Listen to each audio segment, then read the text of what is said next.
கேரள மாநிலம் பாலக்காடு மாவட்டத்தில் நடு ஆற்றில் சிக்கிக்கொண்ட 2 சிறுவர்கள் பத்திரமாக மீட்கப்பட்டனர்.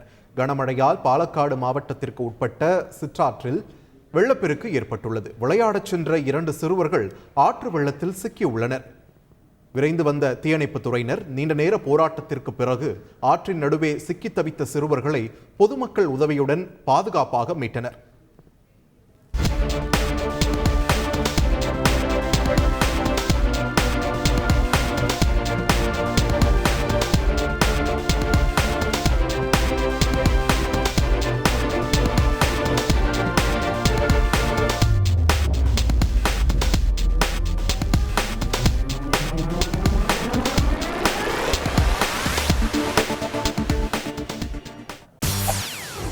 செய்திகளை உடனுக்குடன் தெரிந்து கொள்ள உடனே சப்ஸ்கிரைப் பண்ணுங்க.